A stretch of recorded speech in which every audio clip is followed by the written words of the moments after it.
জাদিল হাসান ওয়াল হুসাইন মাওলানা ওয়া মাওলা সাকালাইন আবিল কাসেম মুহাম্মদ ইবনে আব্দুল্লাহ নূরিম মিন নূরিল্লাহ ইয়া আইয়ুহাল মুস্তাকুনা বিনুরি জামালিহি সাল্লু আলাইহি ওয়া আলিহি ওয়া সাল্লিমু তাসলিমা। আজ মহামতি লালন সাইজির ১৩৫তম তিরোধান দিবস উপলক্ষে আমাদের এই সদর মঞ্জিলে সদর আশ্রমে আমরা যারা আগত তাদের সকলের প্রতি হৃদয় নির্যাসিত ভক্তি শ্রদ্ধা সম্মান শ্রেণীবিন্যাসে স্নেহ প্রদান করে আমি আমার ছোট্ট কথা শুরু করছি। 11টা বেজে গেছে। আসলে হাফেজ দেলোয়ার ভাই যে কথা বলে গেছেন, হাসিবুল সাহেব যে কথা বলে গেছেন, এরপরে কথা খুব একটা বেশি বাকি থাকে না। তারপরেও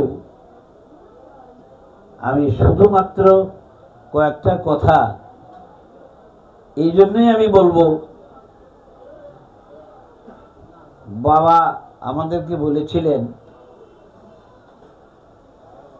হাফেজ দেলোয়ার তার প্রত্যক্ষ সাক্ষী, যে আপনারা দয়া করে আমাদের এই দর্শনের সাথে লেগে থাকেন, আপনারা জগতের গুরুদের গুরুগিরি করবেন। আসলে কেন সেই কথাটা আমি ওই অংশেরই সামান্য একটু ব্যাখ্যা করব। আমরা কোনোদিন জানিনি, শুনিনি, শুধু এই শুনেছিলাম যে মালিক ইয়াউমের দিন, কিয়ামতের দিনের মালিক, তিনি ফু দিবেন, দুনিয়া তছনছ হয়ে ধ্বংস হয়ে যাবে। এই দিনের মালিক যিনি, তার নাম ছিল মালিক ইয়াউমের দিন, কিয়ামতের দিনের মালিক। এটাই জানতাম। আমার আব্বাও মৌলানা মানুষ ছিলেন, সারা জীবন মসজিদে ইমামতি করেছেন, তার কাছেও এগুলো শুনিনি।